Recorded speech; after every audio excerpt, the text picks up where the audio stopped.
Why would you want to be a referee? That's why I get irritated. That's why I got off with Arteta. They go down, they don't just go down and roll over once, they'll roll over 3 times. I'm thinking of someone in particular. I've got to assume that Kai Havertz is some sort of tax write-off. He's been the best England centre forward. Yeah, I think so. I mean, And that's including Harry Kane. People I was answerable to were they put me off football forever, being a manager.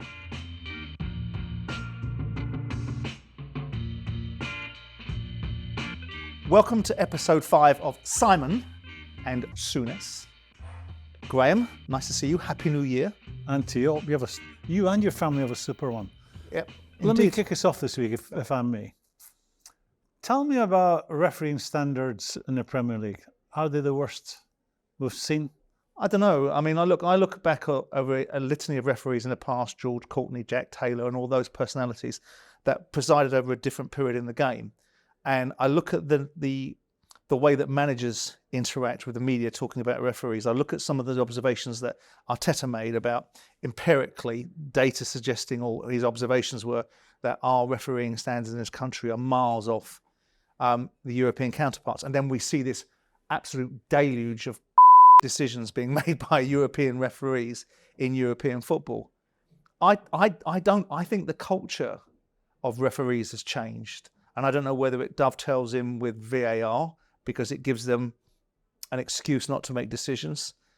But I think it's all about the leadership on the pitch of referees. And I think, like lots of things in society, it's become a bit weaker and a bit more susceptible to outside influences. But the game's changed. The expectation of the game has changed. It's now become an offensive game. And I don't mean offensive in terms of upsetting people. I mean, it's about attacking football rather than defensive attributes. You're asking me the question. You played in it. You managed in it. You're an educated eyes watching it. Do you think the standards have dropped? I think the Premier League is the most watched, most interesting, most entertaining league in the world. And I think this year is a special year. We've had some fabulous years in the past. But I also think our refereeing standards have not kept up with the quality that's being played by the players. I think VAR has come along and instead of it being a tool to aid referees, it's become a real problem for them because it's embarrassing them. It's showing them up not to know too much about the important things in football, knowing when who's been the instigator in making a foul, coming together of players. They can't tell. Did they ever, Grado? Yeah, a lot more than they did. A lot more than they do now, yeah. Like, why? For me, last week, like Calvert-Lewin. What, in that the Palace red game? card. Yeah, for me, he's not gone to hurt anyone. They'll say, but he showed his 6 studs. His 6 studs were shown in a way where he's trying to sweep the ball. Now, a football... Are you seriously saying then that in your day, because the nature of the way that the referees refereed and the contact that was allowed anyway, that they would have seen that for what it was? Yeah. They would have done. Yeah. So... I think there is a place for VAR. I also have advocated for this for a long time. I think they should employ ex-players. To do what? It is a closed shop. To aid the referees sitting in Stockley Park to make the correct decisions. Because every weekend, the pundits who are doing the shows have something to talk about where a referee's made a howler. Every weekend. But that's part of the entertainment business now, that the VAR's become part. Can I also ask, why would you want to be a referee? I know it's starting to get enough tact about it. Well, what personality says, you know what, that's a really good job. I'll get abuse every weekend. My family get abuse. My kids will get abuse when they go to school. But I'm still going to do it. But isn't that about the culture of the refereeing fraternity and the way that football treats it? Because we've seen recently, that's why I get irritated. That's why I got off with Arteta and his rant. Because I think that ultimately people make mistakes. Managers make mistakes. Players make mistakes. Owners make mistakes. And everybody gets a period of dispensation. Whereas when a referee makes a mistake, there is no... ability to be able to overcome it or to tolerate it. It's instantaneously. But that's what VAR's for. VAR is there to make life easier for them. And it's making it more difficult for them. But I agree with you. But do you think that VAR... You mentioned the Palace game with Calvert-Lewin and I think it was Nathaniel Klein. Klein's reaction doesn't help, by the way, either. Right? No. And that's the modern day footballers. That didn't happen in your day and age. Trying to get each other in trouble, Right, yeah. But I think it was perfectly plausible for VAR to intervene. Perfectly plausible for VAR to say, we want to have a look at this. And then go to the referee and say, just have another look. But surely to Christ, shouldn't it be the referee on the pitch going, I got this. I'm comfortable with the decision I've made. If we've got VAR, if he's completely sure about it, but in this case he would have been 100% wrong. Now, I don't think there was any intent from Calvert-Lewin. If we had a footballing head sitting at Stockley Park and says, look, my opinion is he's trying to sweep this ball. Yes, he showed studs. Is that a red card? There's no intent to hurt the other player. But doesn't that get superseded by another argument that gets run in there where people will turn around and say, is there a difference? You can answer this because I can't. Is there a difference between a League Two player and a Premier League player? Clearly, yes, right? Mm-hmm. So does a League Two player see things differently than a Premier League player sees things? No. He doesn't? No. He doesn't see things differently? No. Really? No, I don't think so. Okay. Because I would have anticipated from the crew that want to dissent, whatever you give them, there'll be some other reason why it isn't working. You put a League Two player into adjudicating alongside a VAR official a Premier League game, and the next argument will be, you haven't played at this level. Well, it's professional football.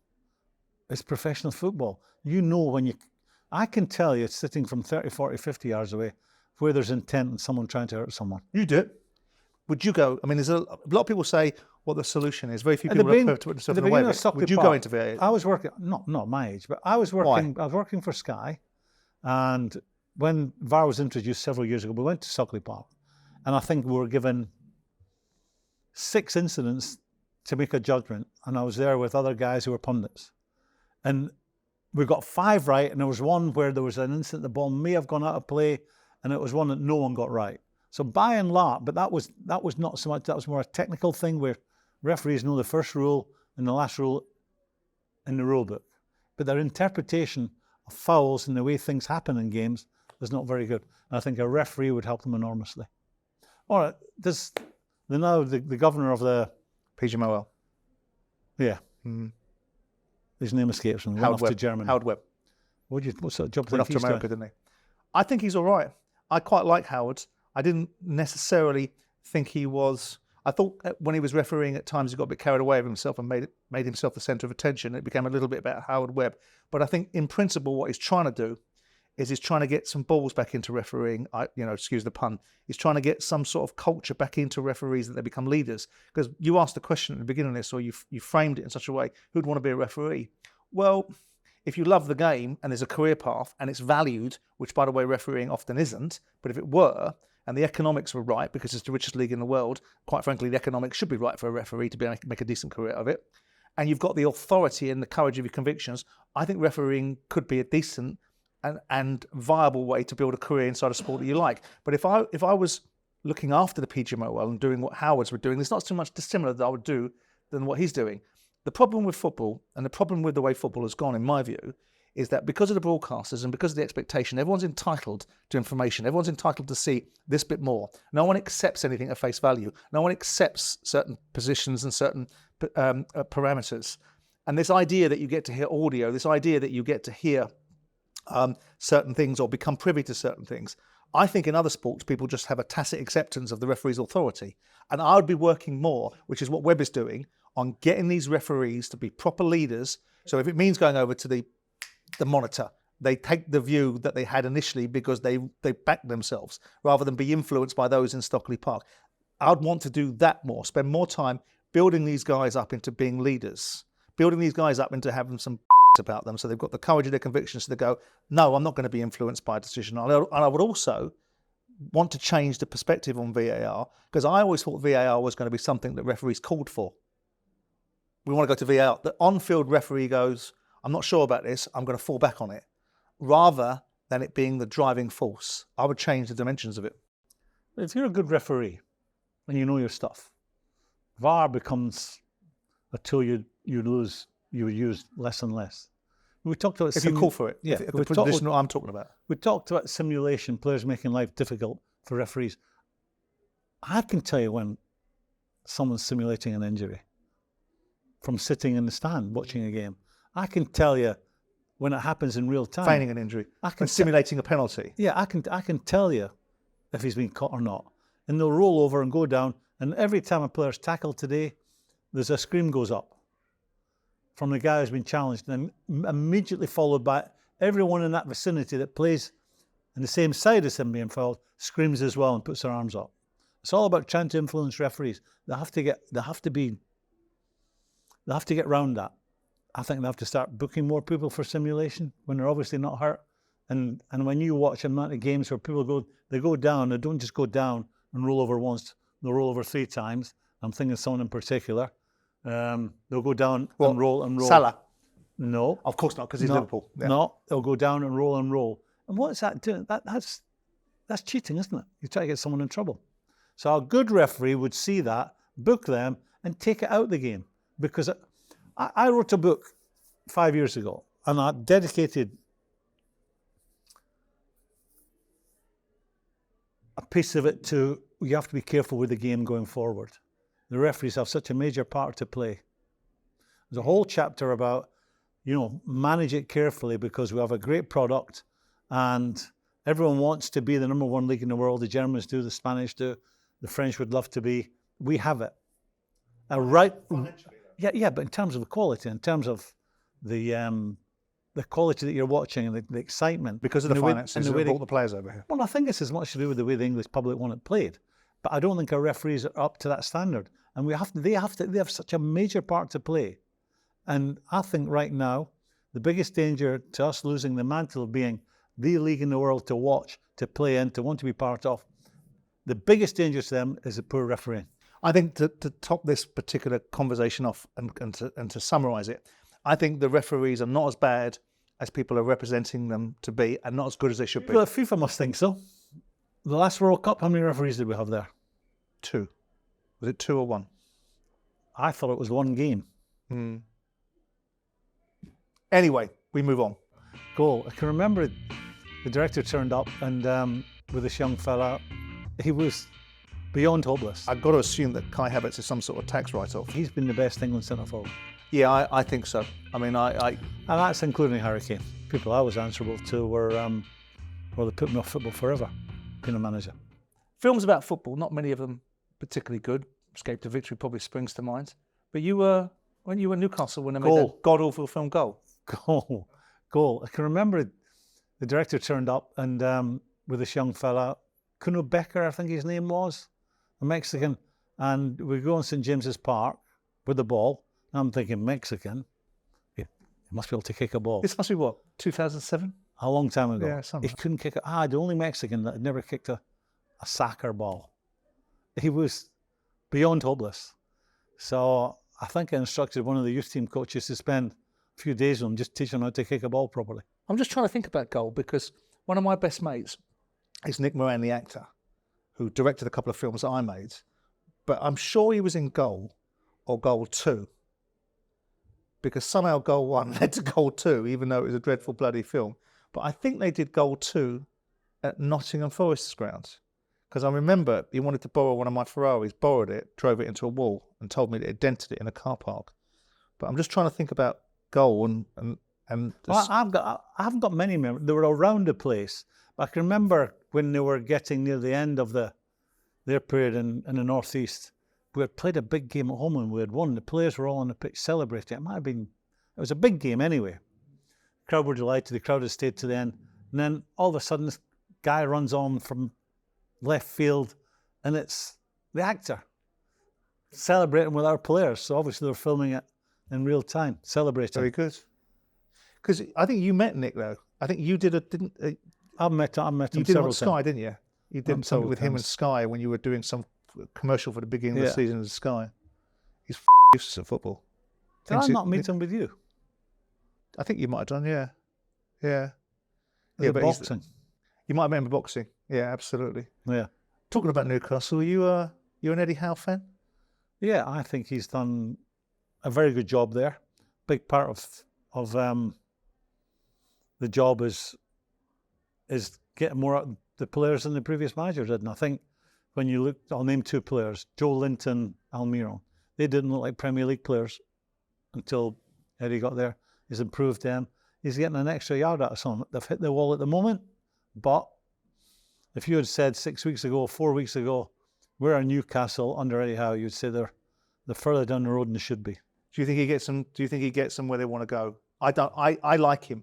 I made observations about him previously that have proven to be wrong, because I think he's done a brilliant job on what he's bought, against what he's returned, against the spirit that he's created in that group of players, against the ability for the team to be operating at a high level. And I don't know about you, I thought they were very unlucky in the Champions League. I think you said they weren't good enough. I think besides a penalty that should never have been given to PSG, they'd be in Europe still. Yeah. I think when you look at the way the Saudis have approached any sport, boxing, they're in a rush. They're not waiting, they're not playing second to anyone. They're the big guys in the Middle East. They don't play second to anyone. So they're looking for it yesterday. This is not a 10, 15, 20-year plan. They'll be wanting it tomorrow. So, I think they'll be happy where they are right now. If in a year's time they don't see another leap in progress, then I think it makes he goes vulnerable. And unless there's a complete and utter wheels coming off, he'll go out of Newcastle with a lot of bankable credit, won't he? If he was to go right now, certainly. But, football is a terrible, terrible habit of kicking you when you least expect it. And right now, he's ahead of the game. He's doing a very good job right now. But in a year's time, no one knows. But the point I want to make about Saudi Arabia, you look at the way they've tried to kickstart their own domestic league by importing all these superstars from whatever country. But that's what everyone's done, Greg. Yeah, but we did it here. The reasons why our league is so good is we've got a load of foreign players there. Yeah, and it's money's driven it. So the Saudis have more money than anyone else, so they can keep doing that until they get bored or it's a success. And it's the same in boxing, and it'll be the same with Newcastle. Financial fair play obviously will play its part, how quickly they can progress. If there was no financial fair play, I'd imagine they'd be spending lots more money right now in this window. But who knows what the future holds for Newcastle United? But right now, Eddie. Do you want them to do well? Yeah. Huh? Yeah, I've got, I spent a couple of years up there. I found it a very difficult job. Yeah. Difficult job, difficult place to work. But it's different ownership now. People I was answerable to were they put me off football forever, being a manager. We're going into the January transfer window now. There's a lot of talk about certain clubs that need people that can score goals. And that leads me to a conversation about the number 9 position and top strikers. Why do you think, Graham, there's a dearth? I mean, when we talk about it, we can probably name 3 off the top of our heads of number 9s that you just go, wow, in the modern game. Lewandowski, Harry Kane, and Erling Haaland, right? But other than that, you start to find yourself running on in fertile ground. Why do you think that is? Yeah, but you think number 9 is that the job description is very different now. The term false number 9. Right. The 3 you mentioned, Lewandowski plays up, Haaland plays up, but Harry Kane drops off most of the time. So there's different ways to be a number 9. You see Ivan Toney, a number 9 of old-fashioned type. I think the game is now, because it's more shorter passes, very few people go long all the time. So that kind of player would be isolated. So now a number 9 today is generally a really good technician, a good football player, rather than a big lump that you only get up to, can hold it up and play joins in from there. Does it not have to be that? I mean, was it not always that? I mean, I know I look back and think of players like Bob Latchford and players like that, and they weren't as cultured as players that you're now talking about. But there isn't. I mean, isn't football exciting to watch a winger get a ball, beat a fullback, put it in a box, and a number 9 comes in, heads it in the back of the net? But my 7 years at Liverpool, and that's 40 years ago, we never had a big number 9 with Dave Johnson, Ian Rush, Kenny Dalglish. With Toshek gone before. But that was that. Yeah. When I arrived, he left, so that would be the last sort of big centre forward type they had. Right. So you're not going to just launch it up to Kenny. You're not going to launch it up to Rushy. You're not going to launch it up to Dave Johnson or David Fairclough. We were a passing team then. But if you listen to people, the passing game and a false number 9 is just new to the game. No, it's not. But great, isn't the Kenny was the original false number 9. Okay, the definition of a centre forward in our minds in the English game is a big lumpy 6'3", jumps up, rough centre half. You get it up there. But he holds it up. But you go back to the Germans of the 70s and you had Gerd Müller, but it wasn't a big. He was very strong. He was strong and powerful, but he wasn't somebody that was a battering ram. He was a 6-yard box merchant, wasn't he? You've heard that in your footballing career, where an English, old-fashioned English centre forward. Yeah. That's a lot. That's before me. That's before my time. Although I played in a wee bit at the start, but I played with people who their strength was get it into their feet. So we were not the team that launched it. So the idea that the modern game is new, and that false number 9s are new, and having footballing number 9s is not new. It's not new. Like fullbacks joining in is not new. There's all this chat about inverted fullbacks. Yes. I knew you were going to say. No, we're going to talk about number 9s, but for me, I mean, you want someone who's got a bit of everything. Like Shearer had a bit of everything. He could be robust. You know, he could take the blows. He could bully centre halves, and he wasn't the biggest. He just had to pick the flight of the ball up quickly in the centre halves he was playing against. He could run in behind. Not when I had him at Newcastle, but he could. He was the best for me. He's been the best England centre forward. Yeah, I think so. I mean, and that's including Harry Kane. I mean, I watched Shearer. I mean, I think I went to the game when he made his debut for Palace, Blackburn. 2 goals. Yeah, and just Sunday banged him in from nowhere. yeah. Yeah, I remember it watching, and obviously there was a lot of noise come about out him the anyway. tunnel, the opposite end. Yeah. But when you think about number 9, I mean, I think Tony is a bit of a throwback, and it's funny when they came up with Brentford, there was this argument that he was unorthodox, and that was a way of sort of diminishing him. But I think Tony is a proper centre forward now. I think he's got a bit of it all. No, I think he'll put it about. I think he can play as well, and he can score goals from everywhere. There's room for that as well. He's different. You know, he can deal with that. What we're talking about, what Shearer could deal with, and I'm not saying he's like Shearer, but he can come and get on it, link up. But he's a threat running forward. What centre forwards don't like is people with pace and people that want to keep running in behind. Yeah, sorry, did I say something? Yeah. What centre halves don't like is a centre forward who's prepared to run in behind, can be aggressive, can match them for pace, and then if they're decent on the ball as well, they've got. Who's the best number 9 that you played with? Well, is it a false number 9? Well, no, in your time. Well, Rushy was a phenomenal goal scorer, but Kenny was a false number 9. Right. And that combination between the two of them, they scored a lot of goals between each other because one wanted to run forward, one would come to the ball and do clever things, get on it, get turned, and make clever passes. Against, but also chip in with goals. Who was the best one against? Against, because you'd have been at that time. You'd have had Frank Stapleton going from Arsenal to Man United, right? You'd have had Super Mac, Malcolm McDonald. Yeah. Who else was around at that time? I mentioned Toshak, didn't I? Yeah, proper. Joe Royal. Yeah, he was a big handful. Joe Royal. Bob Latchford. Yeah, they're sort of that ilk here. Andy Gray. Yeah. I liked him as a centre forward. And then he got his dodgy knee. Andy was a real handful. Joe Jordan was a handful. Yeah. Centre halves didn't like playing against him. The best one, that's a great shot. I've not had that fired at me. Really good one.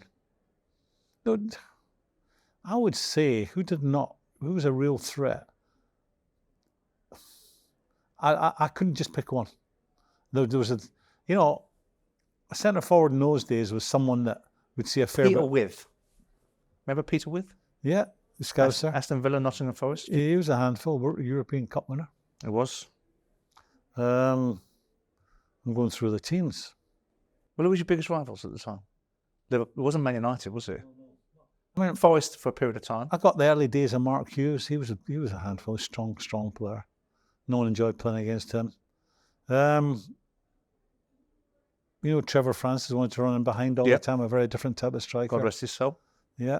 But a centre forward in those days. You had wingers, didn't you? You had Stevie Coppell, you had Peter Barnes, you had Laurie Cunningham, you had Stevie Highway. Well, he wasn't a centre forward. He was a winger. I'm saying you had wingers. The centre forwards came into play differently. Yeah, but he would come in all the time. I mean, I'm maybe getting off tack a wee bit here, but the sort of lads you're mentioning, most of them would be able to play in the modern game because they could come and get involved. As a centre forward in those days, as described, typical English centre forward, people think big lump, not very good with the ball at his feet, but I'll put his head on things. These boys were better than that, what we're talking about. But you must remember Dixie Dean. I've heard of him. Oh, yeah. I've seen the statue John Charles as was one, wasn't he? John Charles, who played... They reckon he could play anywhere. He could play centre half, centre forward. What do you reckon on, going off subject, on a different subject, what do you reckon on, it's linked, but what do you reckon on Arteta? because I think it's evident that they needed to buy a goal scorer. They needed to buy a centre forward in the summer. I've got to assume that Kai Havertz is some sort of tax write-off, because I can't have any thinking about that. Do you think Arteta should be in for some criticism? He's had 250 million quid to spend, and he's spent it, and they still have the same problem, or a derivative of it, in the fact that they don't have a central focus for someone that can score 25 goals a season. See, I like I'll get to your question. Is it Smith Rowe? Yeah, Emil Smith Rowe. Yeah. I like him. Why? It's a midfield player running into the box, clever passes. Everything seems to be done when he's sprinting, which I like. Goal threat. And then you spend 60 million on Arteta to be on Havertz. Yeah. So the point I want to make is that 60 million, that'd be a fair criticism, I think. Yeah. You've spent, when you know what about building a football team is, you strengthen, you try and you get a decent your goalkeeper, weakest, get a decent centre half, get your weakest, yeah. You look to strengthen your weakest part of your team. Yeah. Well, I think it was screaming out for most people, Arsenal needed another striker with Jesus. So you go and take Kai Havertz from Chelsea for big money, when really you've got a homegrown player who I think is every bit as good as him. So that 60 million should have been maybe directed towards a striker here. But does that? That might cost them. Last year when they were far ahead, a different type of striker. You know, when I'm talking about Tony, when you're buying players, you're trying to eliminate what's the problem with them? Why would they not be successful here? So if they're a foreigner, will they deal with different culture? Will his family deal with that? Will he pick up the language quick enough? Will they be able to deal with the intensity of the English game? So you try and take out one of them. So with Jesus from City... So do you think...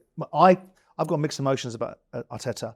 I love the fact that... He frustrates you, doesn't he? A little bit, yeah, because I think there's a lot of noise, and sometimes I think that the substance isn't quite there. And I thought that before, and yet he produced a side last year that was really worth applauding and had real merit attached to it. And he's been given a lot of support.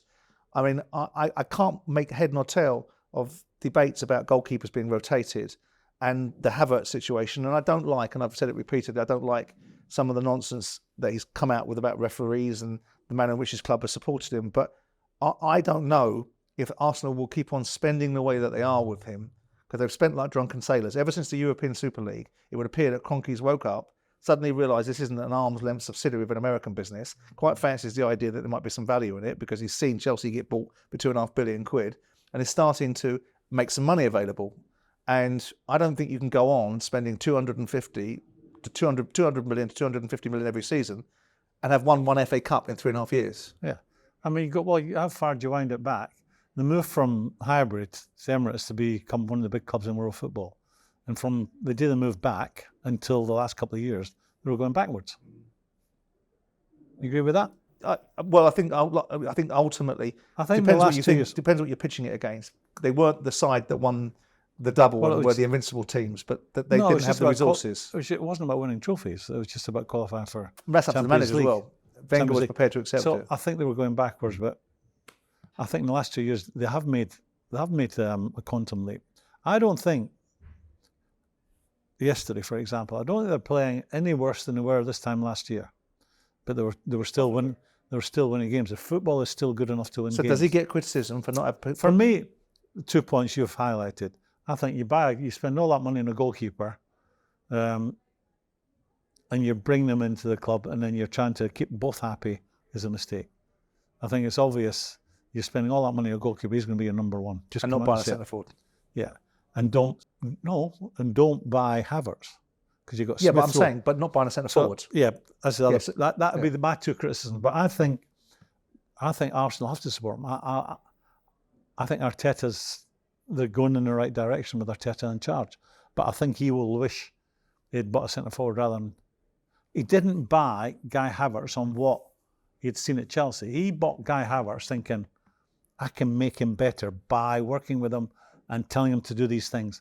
But so far it's not worked. Right, that's it for episode 5 of Simon and Souness. We'll see you guys next time we're out.